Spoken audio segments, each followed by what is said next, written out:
soy la tierra, la sangre, los sueños, las ganas, el hambre, la luz en los ojos de mi santa madre. Hechos de barro, de rama, de viento, de huelche de carne. El sol cae en mi brazo por la tarde. Si preguntan quién soy mi tierra, curtida de gobierno, de estafa, de guerra. Soy el hornero mostrando la sala, la vida, la muerte, la pluma y la bala. La soledad del rico, el sueño del pobre. La verdad es que el gobierno no se esconde. Las huellas perdidas, el cuándo y el dónde. Ninguna dictadura va a poder borrar mi nombre, porque al futuro vengo de Tierra Santa. Latinoamericano llora, canta. Tengo la sonrisa celeste y blanca. Si subo la mirada, la luna se levanta. Yo voy al futuro, vengo de Tierra Santa. Latinoamericano llora, canta. Tengo una sonrisa celeste y blanca. Si subo la mirada, la luna se levanta. Mi cicatriz, mi historia, mi fama, mi gloria. Mi pena por panas desaparecido, memoria. Va por los guachos, carnales, puñetas, gurises, chapales. Al mundo le tiembla el piso por la euforia. Busco la paz en Bolivia, las calles de Chile. Me busco en invierno el aguardiente de Colombia. Vengo del barrio del tango y llego al meridiano para borrar con la mano la línea divisoria. Si preguntan quién soy, que llevo a donde voy, soy de Tierra Santa. Soy de donde nací, donde voy a morir, mi Tierra Santa.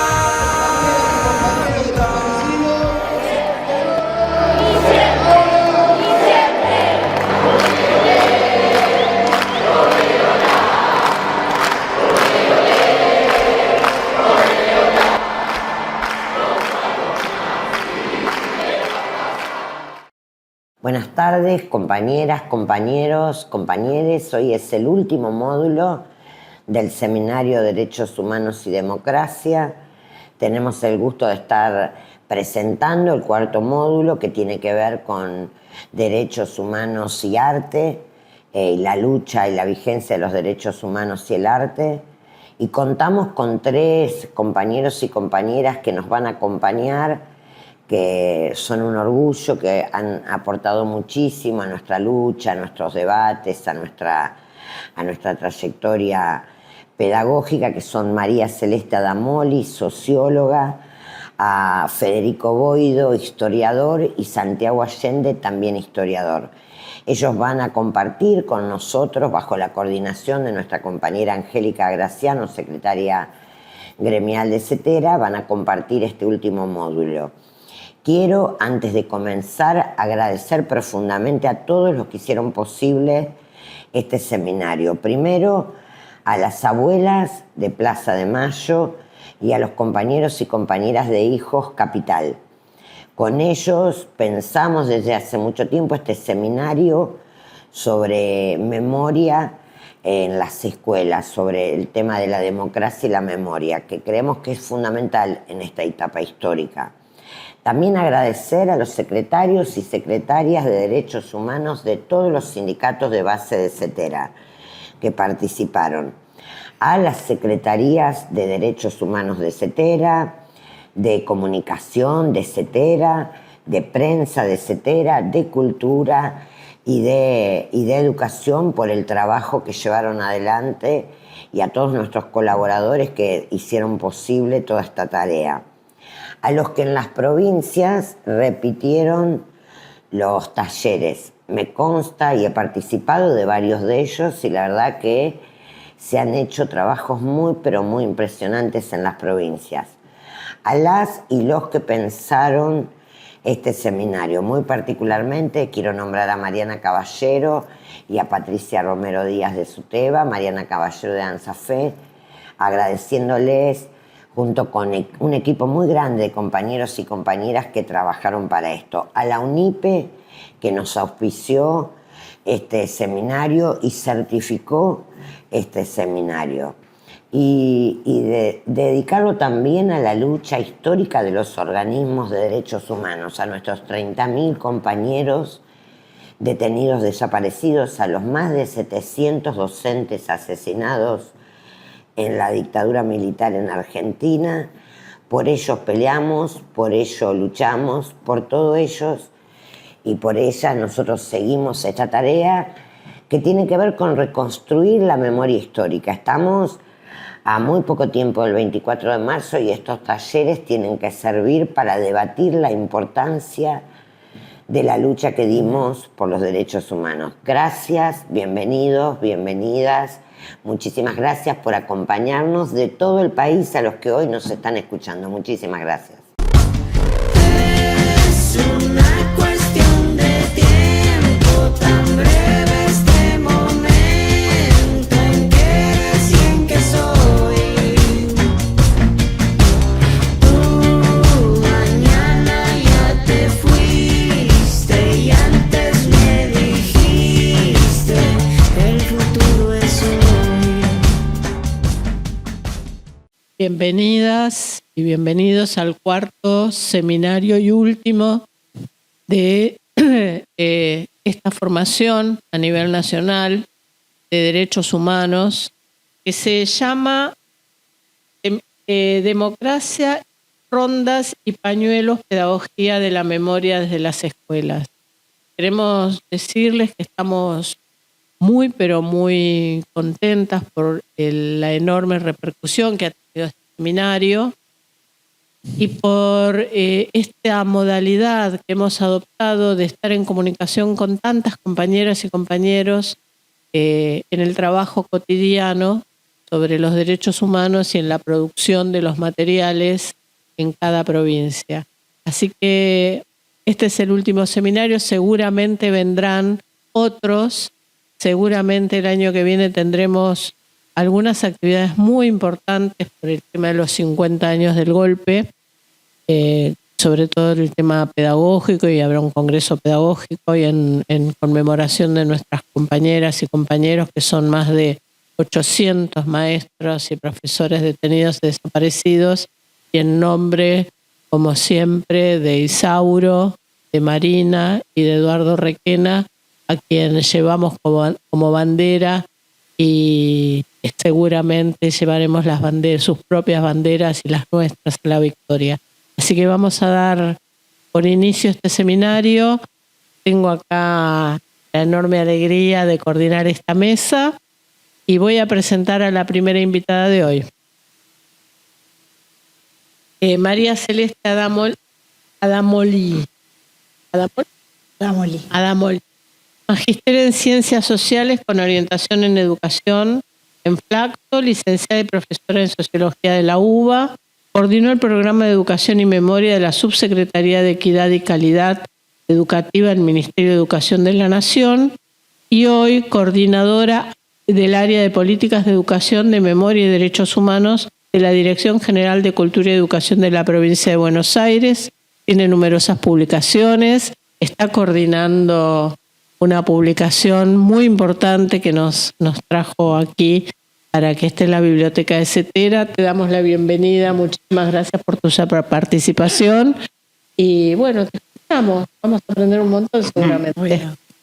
Bueno, muchas gracias Angélica, muchas gracias CETERA por esta invitación, Sonia, gracias a las compañeras de SUTEBA de Derechos Humanos, a Patricia, a Analía Meaurio, gracias a Roxana también que anda por aquí, la polaca, con quien nos conocemos hace muchos años, y también un gusto compartir aquí con los compañeros, con Federico y Santiago, la mesa con quien nos hemos cruzado en este camino de pensar distintas estrategias para la transmisión de pasados complejos y dolorosos. Es un gusto estar acá, celebro también la iniciativa de CETERA, de este seminario, en este tiempo que parece casi estar a contramano de este tipo de propuestas, y también me contaban las compañeras la cantidad de docentes que están siguiendo este seminario en todo el país, lo cual me parece que tiene un gran valor, que necesitamos estos espacios de pensamiento, de compartir, así que se valora mucho, se agradece también, porque uno se tiene que sentar y pensar qué conversar, qué seguir conversando, un poco sobre estos temas, ¿no? Que necesitan renovarse también, diría, ahora lo voy a plantear un poquito de otra manera. También saludar tanto a hijos como a abuelas, estos dos organismos que coorganizan esta actividad, con quienes desde la Dirección General de Cultura y Educación, que es el lugar que me toca ocupar ahora, articulamos también diferentes acciones con esta preocupación de pensar cómo transmitir el pasado reciente a las nuevas generaciones. Yo voy a contar un poco lo que traje para compartir con ustedes en este ratito. Son como siempre, desde la pedagogía de la memoria, quizás más preguntas que respuestas, diría, pero algunas cosas que espero nos sirvan para pensar, para seguir pensando, para proyectar, como bien decía Angélica al principio, este desafío de los 50 años del golpe, que ya es medio siglo, ¿no? Hay algunas discusiones que vamos a plantear también ahora entre la historia y la memoria, si efectivamente sigue siendo un tema de memoria o es un tema que le legamos a la historia y nos corremos de la memoria, entre otras cosas, para pensar. Pero bueno, básicamente traje 3 cosas para compartir con ustedes. Primero, algunas cuestiones vinculadas bien a la pedagogía de la memoria, a poder poner sobre la mesa el concepto y pensar cómo lo pensamos hoy. De la mano de pensar también en este módulo que presentaba Angélica, que es el 4, ¿no?, de este seminario, Hacer Memoria. Sobre todo yo me detuve en una pregunta que es parte del contenido de este módulo, que es ¿qué hizo y qué puede hacer la escuela por la memoria? ¿No? Un poco tratar de pensar en este hacer memoria, qué rol tuvo la escuela, qué rol tuvieron las y los docentes, qué rol tuvo la política educativa, cómo podemos pensar y recuperar en estos 40 años de democracia este aporte, ¿no? Este hacer memoria. Ya me voy a meter con eso. La segunda cuestión que me gustaría plantear, al menos dejar planteada, son algunos desafíos actuales de la pedagogía de la memoria, es decir, con qué inquietudes hoy se discute, se piensa esta idea de pedagogía de la memoria. Y por último, presentarles esta publicación que les adelantaba Angélica, que va a quedar en el chat del YouTube, si nos acompaña la tecnología, para que ustedes puedan bajarlo y compartirlo en todo el país. Es un material que hemos elaborado desde la Dirección General de Cultura y Educación. Bueno, dicho esto, ya me perdí un montón de minutos con la introducción, pero ahí vamos. Bueno. Para comenzar entonces, me gustaría hacer algo bien clásico, que es leer una definición de pedagogía de la memoria para poner sobre la mesa y plantearla y poder trabajar y abrir, que es la siguiente. Como primera definición podemos afirmar que la pedagogía de la memoria es un concepto que recupera la reflexión y la acción acerca de la transmisión de experiencias vinculadas a pasados complejos y dolorosos que forman parte de la memoria colectiva. Constituye un espacio de pensamiento y de producción de prácticas pedagógicas que buscan enlazar el pasado desde el presente con un proyecto de futuro. Como ustedes saben, surge esta categoría, algo de esto entiendo que estuvieron viendo en el recorrido del curso, pero me parece que viene bien remarcarlos, surge como parte del desarrollo de una serie de políticas y prácticas pedagógicas que se desplegaron en Europa desde la segunda mitad del siglo XX con el propósito de lograr una conciencia histórica sobre los crímenes cometidos por el nazismo y otros genocidios o regímenes autoritarios en América. Y en América Latina en particular surge a partir de revisar ciertos pasados violentos y se sostiene sobre la idea de las tradiciones de la pedagogía crítica y social. Es ahí donde se fundamenta, ¿no? Me interesaba traer este andamiaje más teórico para volver a pensar las prácticas, para poder volver a pensarnos también en nuestras escuelas sobre esta base, ¿no?, de esta pedagogía que de alguna manera lo que tiene de fondo es plantear que habría algo diferente, si se quiere. Nosotros esto lo decimos muchas veces desde que trabajábamos en el Ministerio de Educación de la Nación, quienes me acompañan ahora en la provincia de Buenos Aires, que es que no es lo mismo enseñar la Revolución Francesa, por ejemplo, que enseñar la última dictadura en el aula. Seguramente para todas y todos ustedes es una obviedad, porque efectivamente cuando estamos en el aula estos temas suscitan debates, son incómodos, interpelan también subjetividades, son cuestionados como en este momento que transitamos, y por eso hay una especificidad, hay un corazón, si se quiere, ¿no? Esta idea de pedagogía de la memoria de alguna manera va a conversar y va a converger con lo que es la didáctica de las ciencias sociales, con cuestiones que piensa la pedagogía, con diferentes cuestiones que piensa también la didáctica de lo que es la formación ética y ciudadana, pero va a tener y conservar algunas preguntas más específicas que conviven, si se quiere, con lo que podemos llamar el campo de la memoria. En ese sentido, se va a preguntar cuáles son las formas más efectivas para que estos temas efectivamente lleguen a la escuela y tengan alguna potencialidad, que no sea, como dice la politóloga Pilar Calveiro, un relato seco. Sobre todo también a casi 50 años, lo que nosotros observamos en las escuelas, y ahora voy a avanzar también un poco por eso, es que efectivamente podemos hablar de un fuerte ingreso de estos temas en las aulas, de un fuerte compromiso de estos temas en las aulas, pero sin embargo una advertencia que tenemos que pensar y repensar es esto que dice la politóloga Pilar Calveiro ya de hace muchos años, pero que siempre tiene vigencia, es que toda repetición del relato puede secar los oídos de quien lo escucha. Esto quiere decir que tenemos que ser muy conscientes de pensar en cómo renovar estas formas de enseñanza. Por supuesto que no se mueven las convicciones, aquello que pensamos sobre este pasado, pero sí pensar que hay quizás nuevos modos de interpelar a las nuevas generaciones sobre ese pasado que ya cada vez está más lejano, no solamente para nuestros estudiantes, sino para quienes son los docentes en ejercicio hoy, ¿no? Quienes están en los profesorados, quienes ejercen hoy la docencia, que ya nacieron en democracia y tienen otros recorridos. Entonces, la pedagogía de la memoria se enfrenta hoy a ese desafío de revitalizar efectivamente esto que es un pasado que aparece cada vez más seco, más alejado, a veces parece no tener tanta conexión con el presente, pero que sin embargo se encuentra en lo que Elizabeth Schelin siempre dice, estos pasados que no pasan, ¿no? Elizabeth Schelin en el año 2000, miren ya cuántos años pasaron, decían que si uno abría el diario, hoy no es abrir el diario, sino que quizás es mirar alguna plataforma en internet, rápidamente podía encontrar alguna noticia que tuviera que ver con ese periodo y con este pasado que efectivamente no pasó. Lo que a mí me interesaba plantear también en la línea de varios trabajos que tiene Elizabeth Schelin es especialmente esta idea en este módulo de hacer memoria, el trabajo de la memoria, ¿no? Poder pensar y que pensemos juntos que la memoria es un trabajo, que la memoria no es natural. Y quienes más que ustedes, las y los docentes de nuestro país, saben que ha sido un trabajo. Y ha sido un trabajo de los organismos de derechos humanos con quienes están coorganizando este seminario, pero ha sido, y me interesa subrayar esto porque me parece que es algo que no está tan trabajado, cuál es el papel activo que han tenido los docentes para que la memoria sea hoy lo que es. Me parece que si uno recorre, yo estuve viendo algunas de los encuentros anteriores, lo trabajó el compañero de hijos, Carlos Pisón, y también Pablo Yonto, lo que uno dice, el camino para recuperar la memoria, la verdad y la justicia, uno puede ver ahí los distintos poderes del Estado, ver qué pasó en el campo del Ejecutivo, el Legislativo, el Judicial. Y a mí me interesa también pensar, y ustedes lo pueden pensar en sus propias prácticas, cada uno con sus distintas trayectorias y también indagando, qué pasó en cada década de la democracia con el trabajo docente. Hay una linda línea interesante para pensar esas propias prácticas, ¿no? Hay un trabajo que a mí me gusta mucho, que es el de Nadia Sisman, que ha hecho una investigación que denominó de la subversión al Estado terrorista, ¿no?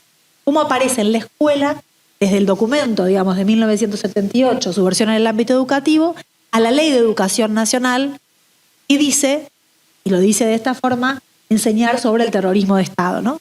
Me parece que es interesante pensar que esa inscripción de ese modo en la Ley de Educación Nacional no ha sido natural, que siempre podría haber sido de otra manera, ¿no? Eso es algo que cuando uno revisa el camino de la justicia, los vaivenes también, ¿no? Lo que fueron los retrocesos de las leyes de obediencia debida, punto final, también los puede observar en la escuela, pero sin embargo, yo diría y marcaría que desde principios de la transición democrática, el papel de los docentes ha sido clave.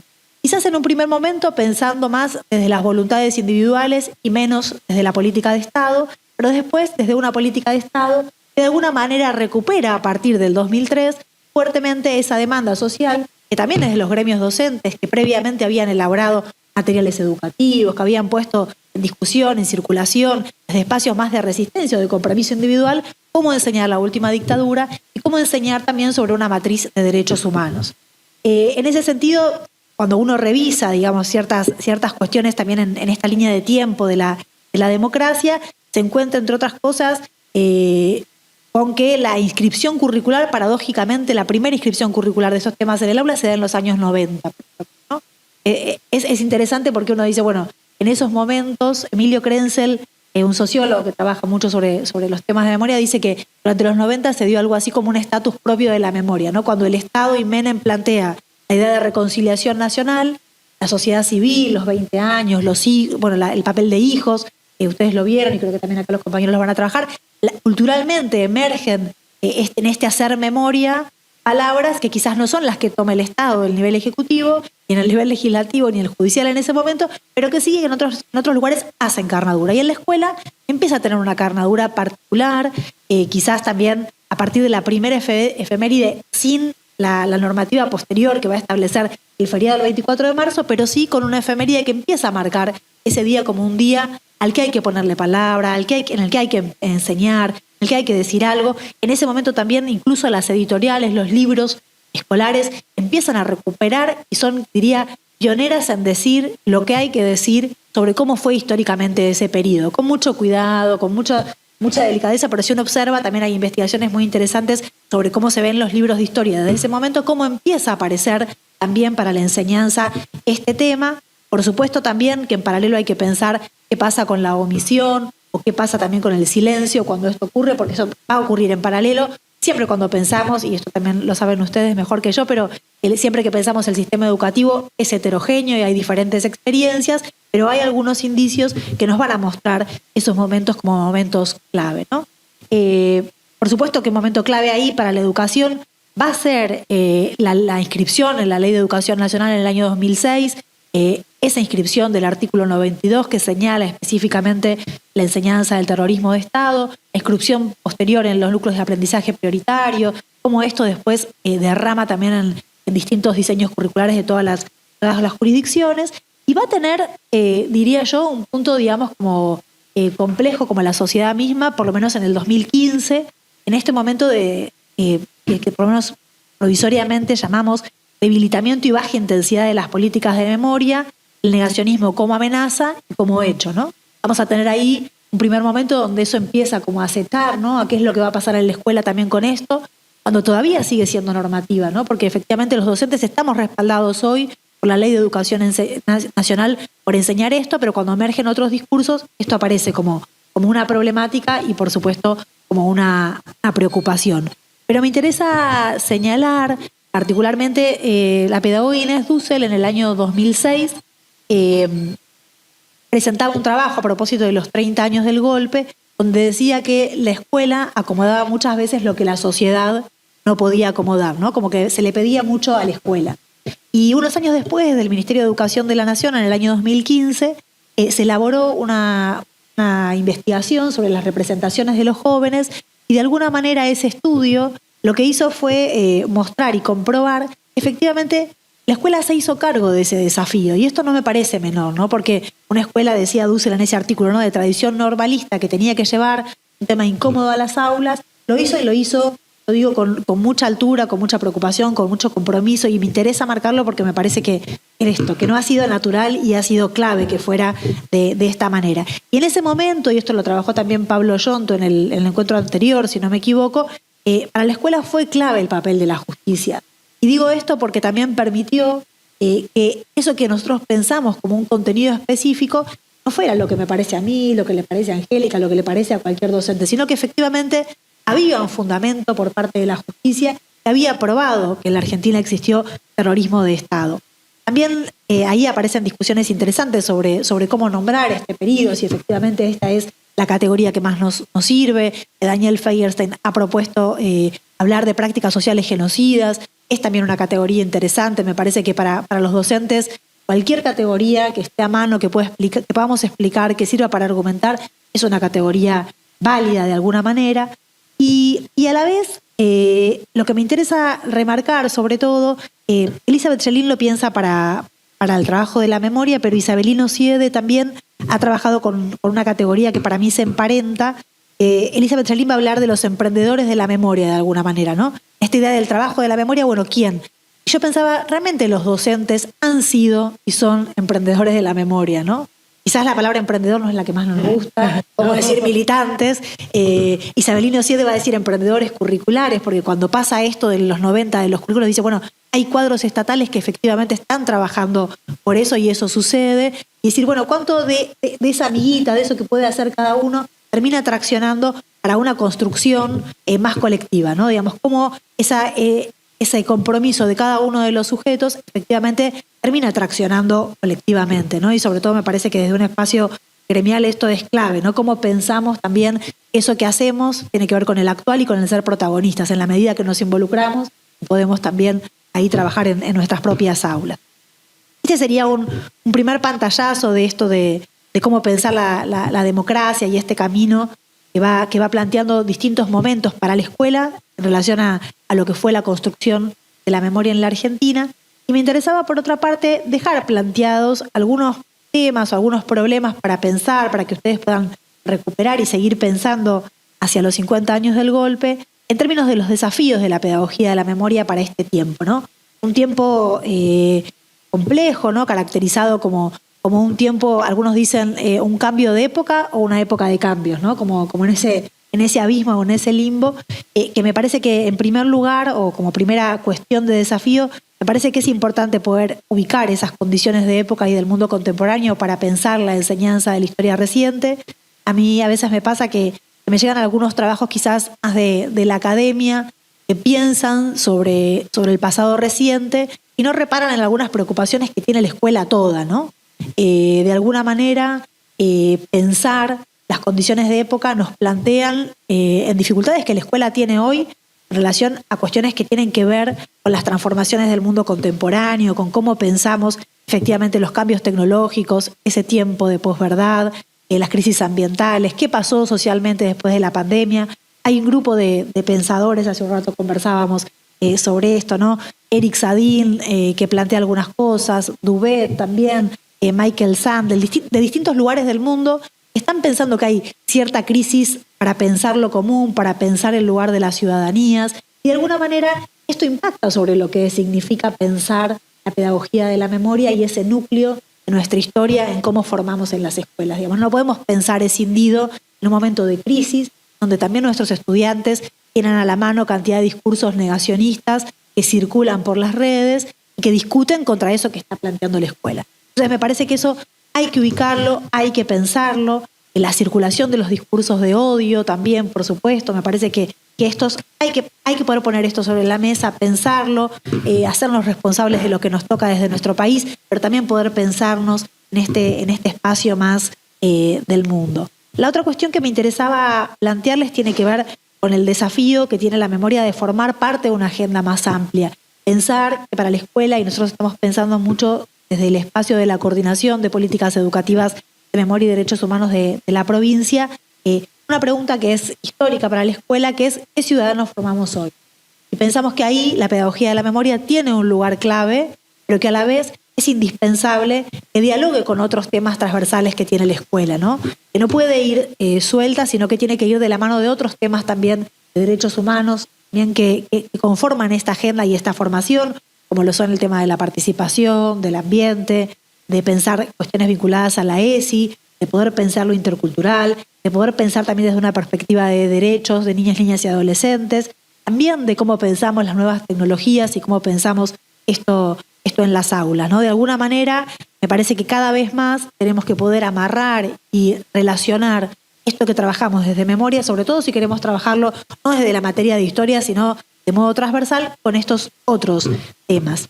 La tercera cuestión, y voy un poquito más rápido para cerrar, que ya sé que mi tiempo está ahí en el límite, quería plantear una idea que me parece que me parece bien para conversar entre docentes, que es la idea de la inscripción en la memoria del formato escolar. Es decir, ¿qué pasa cuando la memoria entra a la escuela y empieza a compartir esa cartelera, esa modalidad de enseñar otras cosas que tenemos en la escuela? Y a veces, esta discusión de efemérides sí, efemérides no, que hemos tenido tantas veces, de alguna manera para las fechas de la historia reciente, las efemérides han sido un logro, han sido una potencia de volver a pensar lo común, han sido la posibilidad de poner palabras sobre eso, pero de alguna manera lo que creemos es que también hay algo que pensar ahí. Pensar también, ustedes lo plantearon en el módulo que trabajan en el seminario, está excelentemente planteado porque plantean un contenido para cada nivel educativo, ¿no? También esta progresividad. Lo que nos ha pasado en provincia de Buenos Aires en este último tiempo en algunas reuniones con jóvenes, que los jóvenes dicen, por un lado, estar hartos de escuchar sobre este tema y al mismo tiempo no saber lo suficiente. Entonces, cuando uno los escucha, dice, ¿qué pasa? ¿Esto es contradictorio, esto que me están diciendo? Y no es tan contradictorio. Porque si nosotros trabajamos cuentos censurados en nivel inicial, en primaria, en primer ciclo, en segundo ciclo, y si trabajamos siempre con lo mismo, de alguna manera no estamos ofreciendo aquello que es específico para cada nivel, ni pensando en términos de trayectoria educativa, que ese efeméride y en ese contenido va a pasar y traspasar toda la escuela, ¿no? Entonces que este estudiante tiene que saber. Y también pensar en qué momento lo vamos a trabajar a fondo, ¿no? ¿Cuándo va a ser más que esa consigna que podemos poner el 24 de marzo? Trabajar en serio y en profundidad este tema. Así que eso me parece que es bien importante, que también se nos plantean algunas preguntas respecto de los 50 años, ¿no? De esta idea de que ya es medio siglo, es mucho tiempo, de verdad, que para quienes están hoy en las escuelas cuesta pensar, aunque uno traiga las historias de los nietos recuperados que todavía seguimos buscando, los juicios que todavía tenemos abiertos hoy, es difícil entender que es un pasado que no ha pasado para los más pequeños. Entonces me parece que ahí hay un esfuerzo que tenemos que hacer y que seguir mostrando para que de alguna manera esta especificidad de la pedagogía de la memoria dialogue con la gramática escolar, porque no la criticamos, la queremos, amamos la escuela, pero que sí pensemos también en términos de Pilar Calveiro, que no pierda la vitalidad, ¿no? Porque me parece que también para quienes hemos trabajado los temas de memoria en la escuela, nuestro desvelo es que sigan convocando algo, ¿no? Que sigan movilizando, aún cuando incomoden, que sigan movilizando algo en las escuelas que permita entender algo del tiempo presente y también algo del orden del futuro. El cuarto, que lo voy a decir muy rapidito igual, es el futuro de la memoria, justamente, ¿no? Esto, bueno, ¿será memoria, será historia? ¿Cuánto de eso tenemos que pensar en la escuela, ¿no? ¿Cómo pensamos cada vez más en qué vamos a hacer con ese pasado, ¿no? En la provincia de Buenos Aires, cada vez más, y por convicción política, hay más cantidad de escuelas que llevan nombre por elección de la comunidad de desaparecidos, de desaparecidas, o de, por ejemplo, veteranas de Malvinas, de cuestiones ligadas a la soberanía, lo cual, de alguna manera, habla de esa recuperación del pasado y la reapropiación, pero a la vez plantea el desafío de cómo hacer para que eso no quede sacralizado en esa placa, en ese lugar, y efectivamente podamos revitalizar, como hemos aprendido a revitalizar la historia, ¿no? Digamos, el ejemplo del Bicentenario y en cómo nos hemos encontrado con la historia, también quizás desde la memoria, en ese relampagueo más benjaminiano, si se quiere, ha servido como ejemplo. Así que bueno, hay algunas preguntas y cuestiones para pensar, para cómo trabajar. Voy a contarles ahora muy, muy cortito, porque sé que no queda tiempo, sobre este libro que se llama Palabras clave para una pedagogía de la memoria. Es un libro que hemos producido desde la Dirección General de Cultura y Educación, una decisión de nuestro ministro Alberto Silioni, de nuestro gobernador Axel Kicillof, que de alguna manera pusieron en marcha un trabajo que va construyendo hacia los 50 años del golpe. Es un vocabulario crítico, una suerte de diccionario, entra en esa gama, digamos, de libros, un libro de referencia, para volver a ciertos pisos comunes de cómo pensamos la enseñanza de este pasado, ¿no? Lo que nos encontramos cuando pensábamos qué material es que estábamos enfrentándonos con distintas discusiones donde faltaba el lenguaje común de alguna manera, ¿no? Como que no estábamos hablando de lo mismo. Eso por un lado, y también nos encontrábamos con docentes que están recién empezando a trabajar este tema y docentes que hace muchos años vienen trabajando este tema, quizás también cansados, pensando en cómo renovar. Bueno, este libro de alguna manera junta 50 palabras que hemos construido colectivamente con talleres de formación, con las compañeras de SUTEBA también que han venido a conversar cuáles eran esas palabras, cuáles faltaban. Es un libro en el que no está todo dicho, que no está la última palabra, sino que invita a elaborar una palabra 51.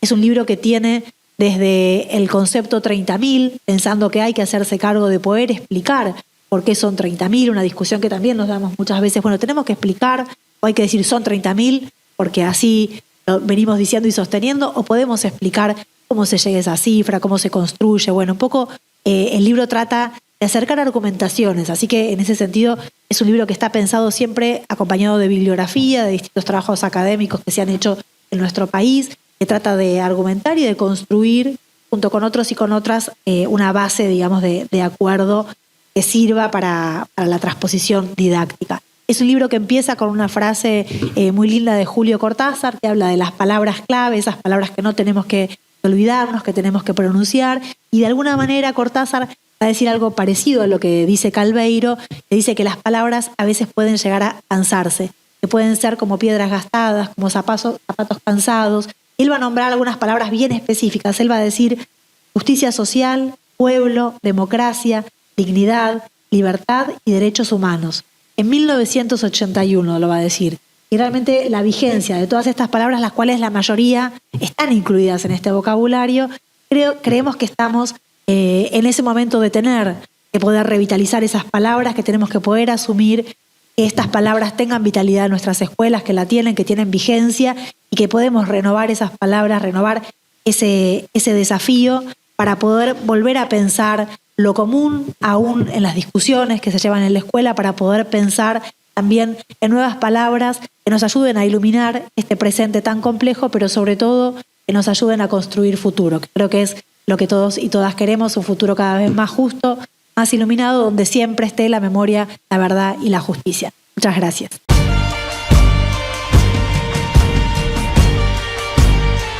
Traigo este presente por las que has pasado, ha sido pesado añorar ausentes, todo se soporta aunque esté nublado, sigamos de frente, a paso paulatino.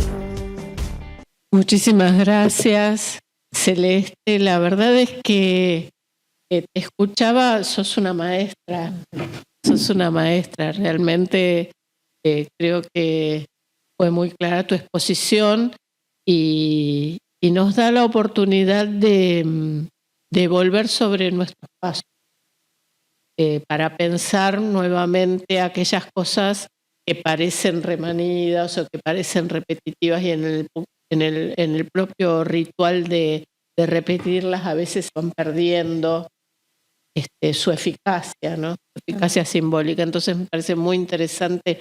Felicitaciones por la publicación y felicitaciones por la exposición, porque me parece que nos has regalado un gran aporte para que en los talleres y todas las compañeras y compañeros del interior puedan seguir trabajando. Así que muchas gracias. En un momento donde los consensos sociales están temblando, es muy importante que volvamos, que revisitemos nuestra historia. Muchas Gracias a ustedes. Bueno, vamos a presentar ahora a dos compañeros, a Federico Boido, que es historiador de la UBA, docente en Flaxo y también en la UBA, investigador de la Biblioteca Nacional, se especializa en historia, memoria y es autor del libro Para no olvidar sus constelaciones del año 2022. Y a Santiago Allende, que es historiador de la UBA, docente de Flaxo y maestrando en Historia y Memoria de la Universidad Nacional de La Plata, investigador de la Biblioteca Nacional, donde coordinó muestras y proyectos sobre memorias y derechos humanos. Están convocados a... Sé que hay muchas imágenes y muchas cosas para que podamos disfrutar de sus exposiciones. También sé que van a hablar del arte, ¿no? Uh-huh. Que Sonia los convocó para hablar del arte. Así que, bueno, los escuchamos.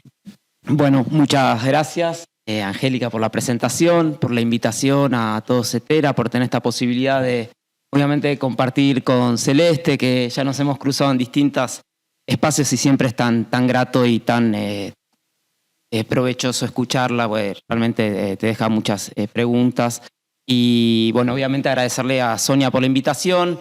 Nos convocó para poder hablar del vínculo entre arte y memoria, un vínculo, digamos, muy profuso, muy profundo en la historia argentina.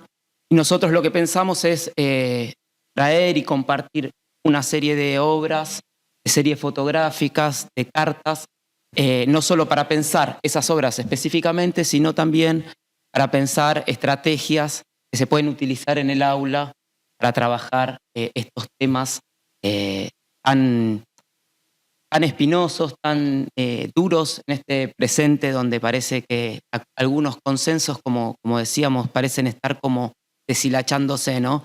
A mí me gusta decir que si bien es bastante aterrador el presente que estamos viviendo, ¿no? Con todas las dificultades que se nos presentan en nuestra vida cotidiana, en la escuela, con los estudiantes, lo que sí creo es que nos está dando una lección de lo que son los estudios de la memoria muy fuerte, digamos, ¿no?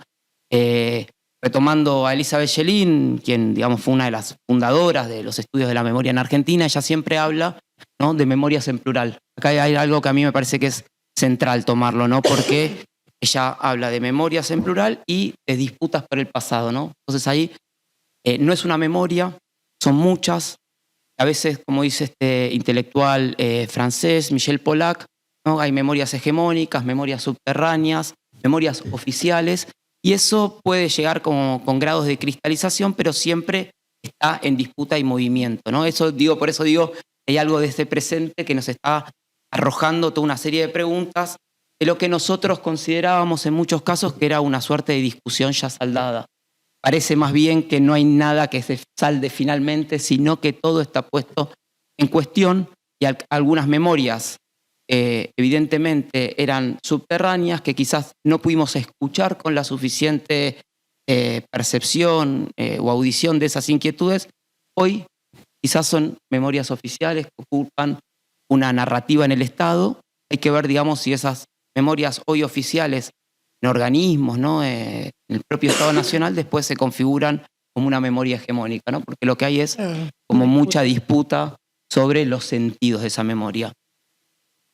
Hay algo que también me interesaba, también de algo que charlé con Sonia, que me parecía como algo interesante, que es que yo soy nacido en el 83, pero nacido en democracia. Siempre digo que soy uno de los pocos modelos democráticos del 83. Nací el 14 de diciembre, a 4 días de la Asunción de Alfonsín, pero me pienso en mi rol de docente y pienso cuántos compañeros y compañeras son hoy maestras, profesores o docentes que no han atravesado la dictadura, una experiencia vital, como si la han atravesado nuestros padres, digamos, ¿no? Y creo que eso tiene la dificultad de que ese pasado, aunque sea muy reciente a nuestra historia, tiene que ser transmitido para que después nosotros logremos hacer una transmisión también a los otros. Viene con otras preguntas, ¿no? Digamos, cada generación trae otras preguntas. Y esto me parece bastante potente porque nosotros veníamos a charlar un poco, queríamos traer, por ejemplo, la experiencia de la generación de los hijos, ¿no? Acá vino Carly Pisoni, también aprovechar para agradecer a abuelas e hijos por la invitación y por el rol que han ocupado en la sociedad argentina. Pero más allá de la agrupación hijos, nos interesaba pensar la generación de los hijos, ¿no? ¿Por qué? Porque esta generación irrumpe con fuerza en los 90, ¿no? Como decía Celeste, donde la gramática estatal parecía alejarse, ¿no? De los discursos ligados a la memoria, o finalmente imponer como una lógica más ligada a la impunidad, a la clausura de los juicios. Esa clausura de los juicios quizás abrió otras dinámicas sociales y otras posibilidades de enunciar aquello que no estaba contenido en los juicios, ¿no? Me parece que la generación de los hijos, que sale a lo público a mediados de los 90, trae otra serie de preguntas sobre su vida íntima, sobre la filiación, y trae otro conjunto de materiales para pensar esa época, ¿no? Entonces, por ejemplo, queríamos trabajar con una serie fotográfica que creo que puede pensarse después para trabajar en el aula. Es la primera que usa este tipo de estrategia, que se llama Arqueología de la Ausencia, de Lucila Quieto, una obra que empieza a finales de los 90, dura 3 años, entre el 98 y 2001, que es lo que hace Lucila Quieto. Ella estaba estudiando fotografía en Avellaneda, vuelve al local de hijos, que estaba Hijos Capital, estaba en un local prestado de madres en ese momento, cuelga un cartelito que dice: venía a sacarte la foto que siempre soñaste y nunca pudiste. Acá se unen dos cosas, digamos, ¿no? La imposibilidad de una imagen con su familia de cada persona, y el humor, ¿no? Como una estrategia de sobrevivencia, digamos, y también como un gesto corrosivo hacia el poder y de ironía también sobre eso que el terrorismo de Estado había producido. Lucila junta un conjunto de fotos de los distintos familiares, compañeros de hijos, y va proyectando cada una de esas imágenes en una pared y le pide a cada uno de sus compañeros que se coloque con la fotografía de su madre, su padre o su familiar, que en muchos casos se termina proyectando sobre el cuerpo de este hijo, ¿no? Y acá, digamos, entonces vemos quizás una imagen inventada, digamos, a través del montaje. Por esto pienso que acá hay una estrategia interesante para trabajar en el aula, ¿no? El montaje, porque no solo es el montaje de una imagen de archivo, que capaz es la única fotografía que tenían de su familiar, si es que tenían una fotografía, ¿no? La idea de hacer esta serie fotográfica, Lucila la tiene porque no tenía ninguna fotografía con su padre. Ese es el primer motor. La ausencia de una fotografía con su padre moviliza este trabajo, en un sentido coral, con sus compañeros, de construir una imagen imposible, que superpone 3 tiempos distintos, ¿no? El tiempo pasado de la imagen de ese padre, esa madre, que muchas veces es una imagen institucional, un documento, ¿no? Que a veces fue pancarta en los 80 y después fue obra por esta generación de los hijos también, colocan al hijo, ¿no? este otro tiempo, este tiempo más presente de la vida de este hijo, de Lucila, de sus compañeros, y produce un tercer tiempo, un tiempo imposible, un tiempo del encuentro intergeneracional, ¿no? A partir de esto, toda una serie de fotografías de distintos artistas ligados en algún sentido a la generación de los hijos, y digo generación justamente porque lo que sucede es que hay una suerte de comunidad que trabaja con tópicos compartidos, estrategias, inquietudes, afectividades similares, ¿no? Otros proyectan, por ejemplo, directamente sobre su propio cuerpo, ¿no? Entonces tenemos fotografías donde lo que el artista quería construir con esa fotografía es, por ejemplo, poner su cuerpo como soporte del cuerpo de su madre, ¿no? Entonces tenemos ahí también un trabajo de colocar un cuerpo allí donde el Estado había hecho desaparecer ese cuerpo, digamos que es una de las características centrales, digamos, de el terrorismo de Estado en la Argentina, ¿no? También, digamos, ya ahora voy a pasar la palabra a Santi, así vamos pimponeando un poco y no lo tanto. A nosotros también nos gusta algo que también trae la generación de los hijos y que yo creo que es algo muy potente para pensar la actualidad. Hay un fragmento de un poema de Ángela Urondo. A ver, leo un segundito, lees vos. Acá, mira, no leemos esto, mira. Bueno, retomando en parte lo que comentaba Celeste en torno a las palabras, también a qué palabras para pensar la época, también qué palabras como para representar lo que sucedió en el pasado reciente y en este cruce entre arte y transmisión, entre el tema central, el rol que ocupa la literatura. Nosotros tenemos la obra de Ángela Urondo Raboy, la hija de Paco Urondo y Alicia Raboy, que escribió un libro que es interesantísimo también el título del libro. El libro tiene una pregunta como título que dice ¿quién te crees que sos? Y que también apela mucho a la identidad, y me parece también retomando esta política de la transmisión de la que hablaba anteriormente Celeste, esta pedagogía a la memoria, que está también muy asociado a una pedagogía a la pregunta. Me parece que también la pregunta habilita, la pregunta abre, la pregunta interpela, también la pregunta nos permite como esquivar un poco aquella sequedad de la que hablaba Pilar Calveiro a la hora de esa memoria literal, la cuestión también de cierta lejanía que puede llegar a tener la efeméride, esa efeméride seca. Entonces, Ángela Urondo, en aquel libro que es precioso y que también como recomendamos mucho como material, como herramienta para la escuela, en un momento dice lo siguiente, en torno a la búsqueda de las palabras. Dice, palabras que sinteticen, que contengan, que signifiquen algo de todo esto que hay para contar, que expliquen las remotas y particulares consecuencias que el terrorismo de Estado sigue ofreciendo, aún pasado todo este tiempo. Palabras que habremos de inventar si queremos decir algo nuevo, algo propio sobre lo que nos pasó, sobre lo que no nos ha dejado de pasar. La cuestión también, entonces, de cómo el terrorismo de Estado y sus efectos no son algo que ha quedado, digamos, como congelado en un tiempo pasado, sino también tratar como de buscar justamente esa conexión con el presente, con esa, digamos, vigencia en nuestro presente.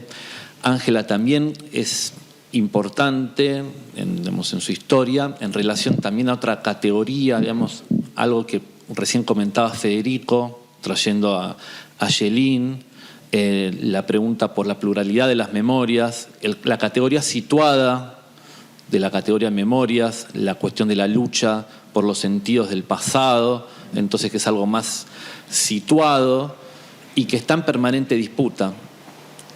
Hay entonces ciertos marcos sociales de escucha, ciertos marcos sociales en los que ciertos discursos se hacen audibles.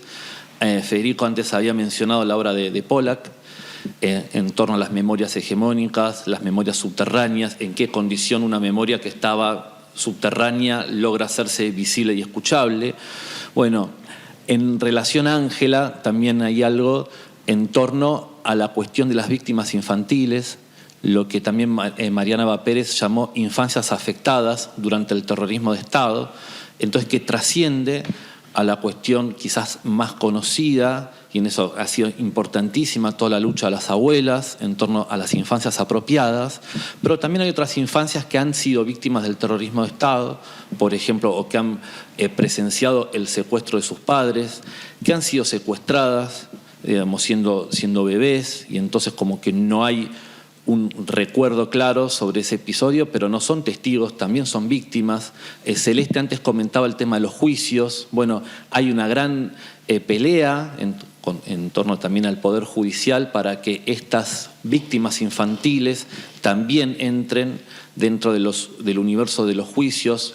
Cada vez más aparecen estas infancias, y Ángela Urondo también ha hecho un trabajo muy importante en su momento y algo situado en la época, en la cultura blogger. Ella tenía como un blog, uno que se llama Infancias en Dictadura y otro también donde ha ido publicando, digamos, sus escritos que después terminaron siendo la novela. Y bueno, en aquel blog que lo hizo a mediados de los 2000, también, bueno, es bien interesante, me parece, como material para las escuelas, poder ver esas historias, porque me parece que también hay un tema en torno a la transmisión, digamos, a la primera persona, que puede llegar a ser más, generar como más empatía, digamos, más cercanía, digamos, en un escenario escolar. Después, no sé, Fede, si querías... No, yo quería seguir un segundo. Porque tenía acá lo de las cartas, pero quizás vos querías decir algo más en torno a la fotografía. No, quería decir una cosa que me había quedado pendiente, sí, que también se relaciona un poco con lo que venimos charlando, esta idea de que el relato no se seque o finalmente el riesgo, el peligro, ¿no? Diría Benjamin, retomándolo, de que ese pasado se seque, ¿no? Que no movilice, que no despierte nuevas narrativas sobre ese presente, ¿no? Sobre ese pasado, digamos, ¿no?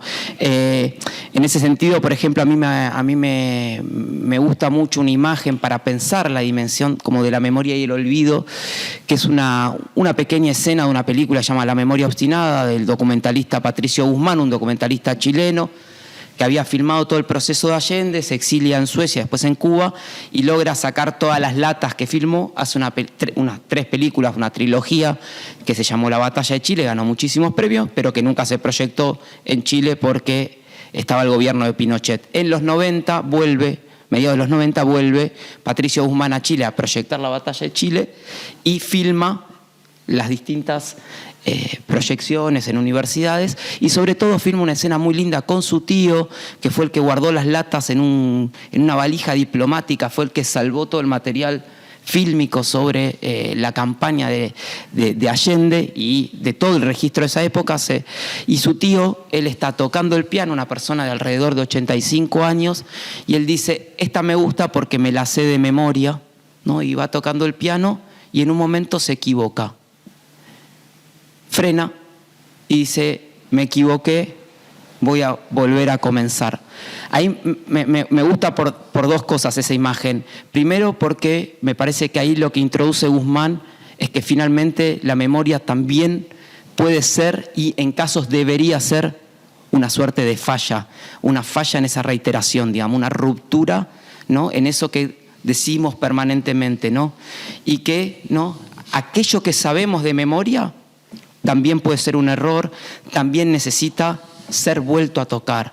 Y acá me traigo algo que dijo Celeste de la idea del trabajo, ¿no? Esta es la idea del trabajo que nos trae Schelin, los trabajos de la memoria. ¿Qué son los trabajos de la memoria? Bueno, yo creo que hay algo de esto.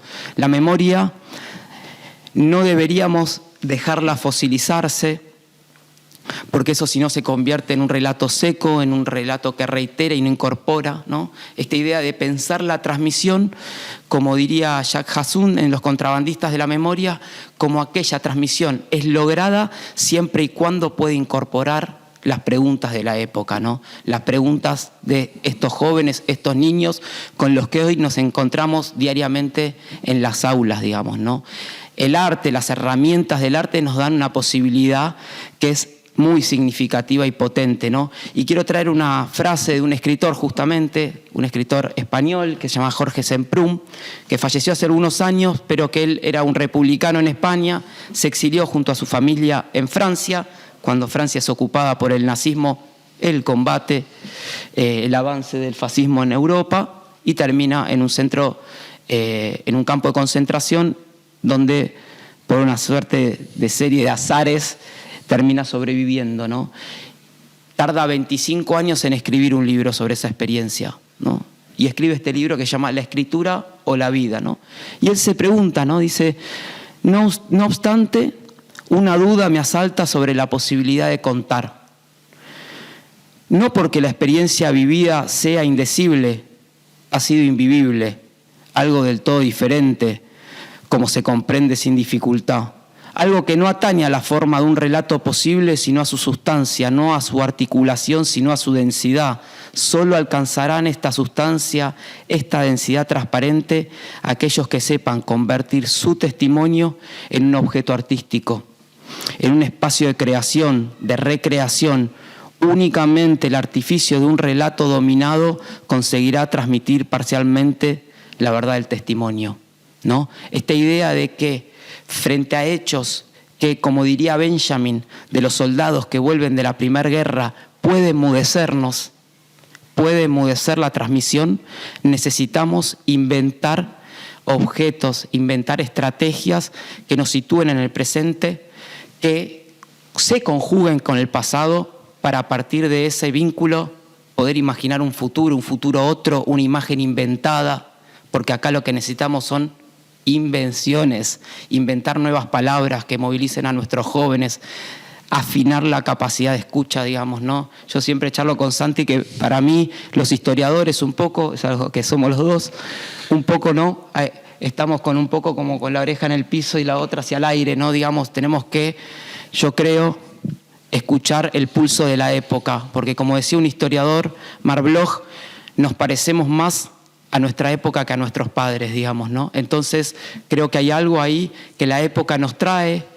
Hemos vivido situaciones dramáticas en nuestro país, esta es con un drama intenso que pone en cuestión nuestros valores, pero que nuestra sociedad ha sabido, y nos han mostrado mucho los artistas de hijos, ahora podemos charlar de las cartas, generar una transmisión posible que albergue los miedos, las inquietudes y las preguntas que las nuevas generaciones nos van trayendo. Y las cartas, que ahora lo podemos ver con Santi, siempre han sido un gesto de nuestros padres, de nuestros ancestros, de querer transmitirnos algo, ¿no? Pues siempre una carta es algo hacia el futuro, ¿no? Y trajimos unos materiales para pensar esto de las cartas. Bien, sí.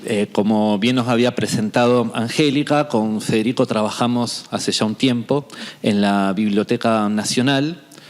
Y en la Biblioteca Nacional, también pensando como recursos posibles para usar en el aula, está el catálogo, y en el catálogo hay una colección que, bueno, presento por acá. Después teníamos unas imágenes para subir, que se llama Cartas de la Dictadura. Las cartas, la colección Cartas de la Dictadura está en el archivo de la Biblioteca Nacional, pero también la gran mayoría han sido digitalizadas y se pueden consultar en el catálogo. Me parece interesante, digo, para un recurso que se pueda usar en todo el país, porque si no la Biblioteca Nacional está en Recoleta y es algo un tanto lejano y complejo llegar. Bueno, esta colección, Cartas de la Dictadura, se abrió en el año 2012 y está centrada en las cartas que fundamentalmente las presas políticas que durante la última dictadura estaban concentradas en la cárcel de Villa Devoto, acá en Capital Federal, le enviaban a sus familiares, fundamentalmente, bueno, a sus parejas y a sus hijos, mientras estaban en esas condiciones de encierro.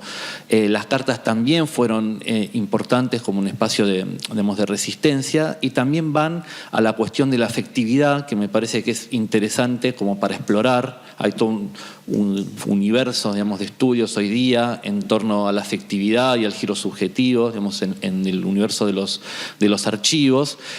Y aquí también hay una cuestión en torno a la transmisión, digamos, como recién comentaba Fede, digamos, como la correspondencia Hoy es difícil explicarle a un chico, bueno, a mí también me cuesta bastante en esta era de la inmediatez, qué implicaba mandar una carta, ¿no? Que es una cuestión bastante también dislocada en el tiempo, porque uno envía una carta y no sabe bien quién lo va a recibir, ni cómo la va a recibir, ni cómo la va a leer, y esa como inquietud también es algo que queda como flotando.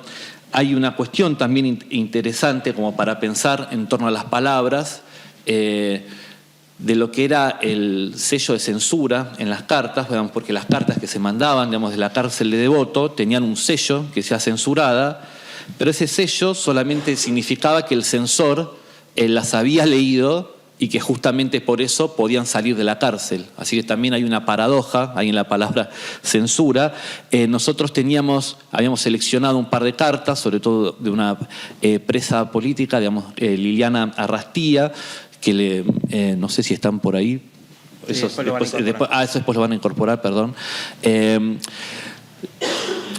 Este género, digamos, como epistolar, nosotros lo habíamos identificado, digamos, como primeramente en las cartas que el Che Guevara le había mandado a sus hijos, digamos, cuando va al Congo, y hay una cuestión ahí también del legado, ¿no? De lo que una generación busca legarle a la otra, y la cuestión también, digamos, de cómo se ponen en tensión, digamos, la vida pública, digamos, del militante revolucionario y la tensión con el hogar, con la vida doméstica, con la vida privada.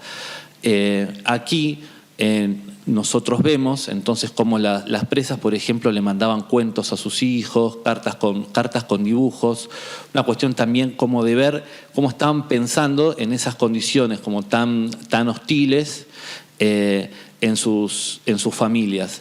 Hay un trabajo después que también está disponible para consultar en YouTube, de Gabriela Golder, en donde chicos, digamos, en este presente, leen las cartas de esta colección Cartas de la Dictadura, y también se puede recrear en esta cuestión del anacronismo que bien había comentado Federico en la obra de Lucila Quieto.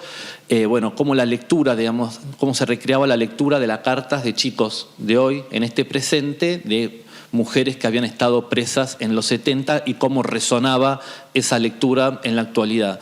Porque también estamos pensando un poco el tema del anacronismo que se ve en la fotografía y en las cartas, porque bueno, también en este cruce de arte y memoria hay, y la imaginación que antes contaba Federico, también el tema de imaginar otros tiempos permite habilitar el tema de la transmisión. Digamos que es un ejercicio también en otros sentidos de imaginación.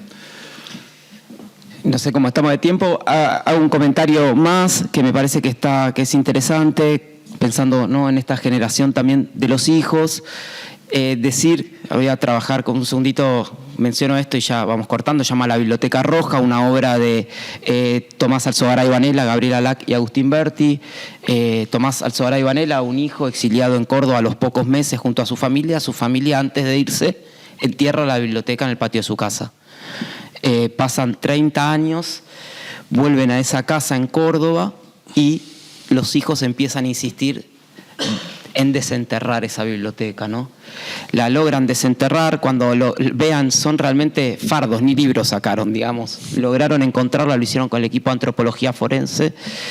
Y acá hay algo que a mí me parece como interesante, que es que si, digamos, el gesto de los padres, de las madres, de la generación de nuestros padres, que eran militantes, era enterrar para sobrevivir, el gesto de los hijos es desenterrar para sobrevivir, digamos, ¿no? Hay un gesto ahí que nos trae también esta imagen benjaminiana, desenterrar y recordar de que no es el objeto final llegar a aquello que está enterrado, sino revolver una y otra vez la tierra.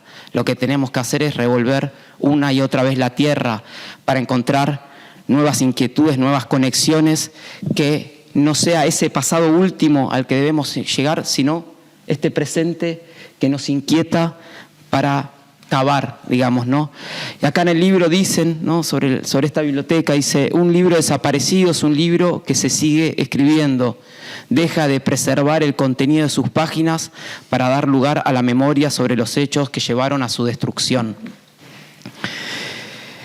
la destrucción que de estar inscripta en el título del proyecto desciende al mundo de las cosas y transmuta lo íntimo en lo público, ¿no?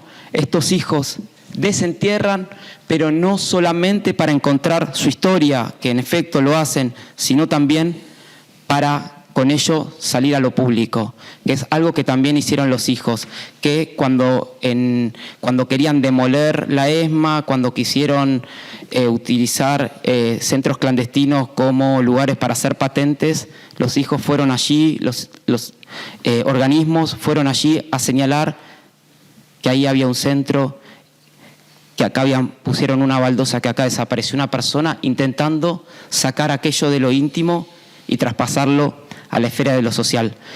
Creo que ya un poco estamos.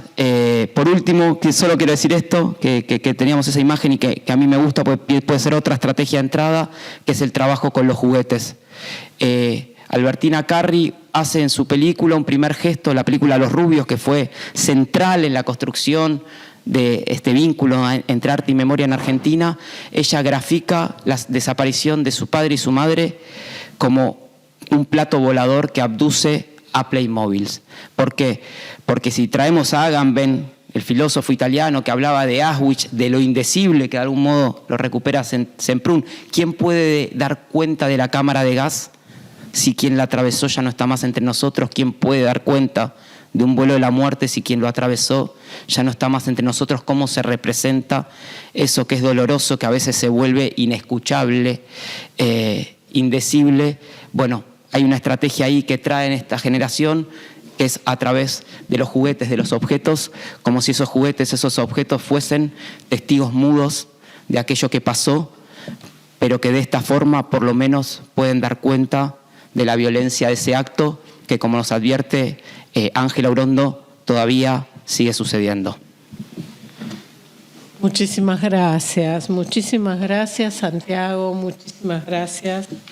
La verdad es que, y Federico, mientras ustedes hablaban se me ocurrían millones de cosas y no tenemos la oportunidad de hacerles preguntas, pero me quedo con una idea.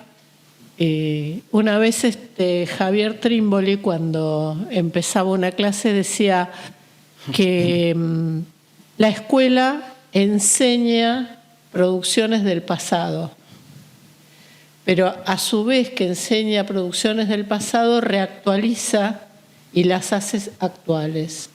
Y me quedo con eso, ¿no? Que la poesía evoca las películas, las cartas. Lo de las cartas es tremendo. Lo de la biblioteca enterrada, desenterrar para sobrevivir, ¿no? Creo que la tarea es un poco como dice Hannah Arendt, que tenemos que denunciar el horror para que no se vuelva a repetir y también develar por qué el horror, a favor de qué y qué intereses seguían. Así que, queridos compañeros, muchísimas gracias. Esperemos que nuestras compañeras y nuestros compañeros puedan profundizar más en los talleres. Muchos de los materiales que están acá nosotros se los vamos a hacer llegar y decirles que estamos muy orgullosas de este seminario, de este proyecto que se concretó por la insistencia de Sonia y su convicción de que esto era necesario para que las secretarias y secretarios de Derechos Humanos de todo el país trabajaran con las nuevas generaciones de maestros y profesores de todo nuestro país. Así que muchísimas gracias por su presencia, por su paciencia, y a todas las compañeras que nos están viendo les mandamos un abrazo enorme. Esperamos los documentos de los talleres y les queremos decir que esto no se termina acá, que vamos a continuar y que vamos a seguir profundizando por memoria, verdad y justicia. Fueron 30.000 y sabemos muy bien a favor de qué luchaban. Así que muchas gracias y hasta la victoria.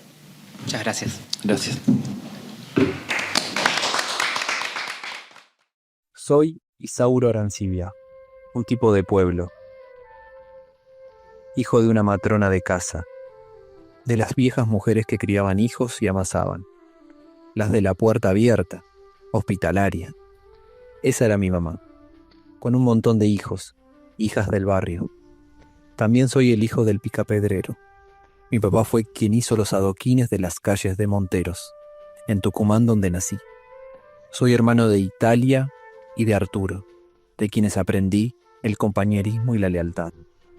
Soy docente de la escuela pública y nunca me pude pensar como docente sin asumirme primero como trabajador. Quizá por eso mi espíritu de lucha fue el sindicalismo. En el año 1956 fui el creador y presidente de la ATEP, Asociación Tucumana de Educadores Provinciales. Corrían tiempos complejos y poner palabras sobre lo que sucedía en educación era fundamental, pero esa palabra tenía que decirse desde los docentes organizados. Así comenzó mi lucha por la concientización. Siempre dije a cada uno de mis compañeros docentes que había que replicar el mensaje. No podemos ser docentes y no pertenecer a una organización gremial que garantice y defienda nuestros derechos. No hablaba en aquel momento solo de los derechos del docente. Es imposible pensar derechos de un docente si no hay derechos de los estudiantes, de las familias y de la escuela. Nuestro trabajo junto a estos docentes fue enseñar a peticionar a las autoridades, a exigir, a luchar para que el Estado garantice la escuela que necesitamos, soñamos y defendemos. Así fundamos La Cetera, junto a Marina Vilte, Eduardo Requena, Susana Pertierra, porque luchar no se puede en soledad, es en colectivo. Y así, los docentes de todo el país nos comenzamos a organizar. Siempre me dediqué a la actividad gremial. En mi vida siempre tuve claros los objetivos de la lucha docente, como también tenía claro que la lucha debía ser sindical. Quizás por el contexto, por mi historia o por mis ideas, no formé parte de partidos políticos, porque mi palabra exigió a cada gobierno lo mismo: escuela digna. Las banderas que me abrazaron y abracé siempre fueron, primeramente la ATEP, buscando la mejora de la escuela de Tucumán, y la Cetera, denunciando las terribles políticas de pauperización social y de la escuela que estaba llevando adelante la dictadura. Siempre tuve claro que la escuela pública es el corazón de la memoria de un pueblo. Recuerdo el acto de 1968. Estábamos en plena dictadura. Y pensábamos un discurso que enfrentara esa política educativa y ese modelo económico terrible. Allí dije algunas palabras como estas. A nuestra generación le compete enfrentar con decisión el desafío de la hora presente. Con fuerza y decisión lograremos hacer que un día no lejano destinemos fuertes presupuestos para la educación. No habrá entonces locales escolares que son taperas. No habrá maestros mal pagados y postergados. Estarán dados los medios para erradicar la deserción escolar y el analfabetismo. El problema de la escuela pública argentina y latinoamericana es por encima de un problema técnico-pedagógico, un problema fundamental de asistencia económica. Soy Isaura Arancibia y la noche del 24 de marzo de 1976 me encontraba en el sindicato junto a mi hermano Arturo, quien siempre me acompañó en la lucha. También reconozco hoy en él un gran compañero. Estábamos en el gremio y me llamó mi hermana Italia. Me pidió que durmiera con ella esa noche porque tenía miedo. No recuerdo haber hablado con tanta firmeza como esa vez. Yo no podía irme del sindicato. No iba a huir. Había mucho por hacer y denunciar. Esa misma noche, los militares entraron al sindicato y me asesinaron. No bastando con dejar mi cuerpo ultrajado sin vida, me robaron los zapatos.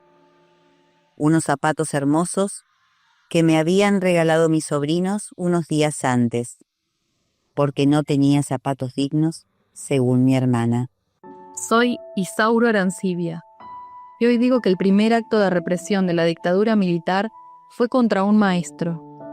Más de 110 balazos contaron sobre mi cuerpo, y sobre el de mi hermano más de 70. Hoy dicen los pedagogos que la dictadura se inició con el asesinato de un docente, aunque también con un saqueo. Porque no es justo que un maestro ande descalzo por el cielo. Intentaron borrar la memoria de la lucha por la escuela pública. Sin embargo, estoy presente y puedo decir que no nos han vencido. Mi legado de lucha sigue en la setera y en cada docente de la escuela que enseña, resiste y sueña. Soy y seré siempre la oruga tejiendo sobre el pizarrón. Esto fue La oruga tejiendo sobre el pizarrón por Suteba Lobería. En memoria de Isaura Arancibia y de los 30.000 presentes, ahora y siempre.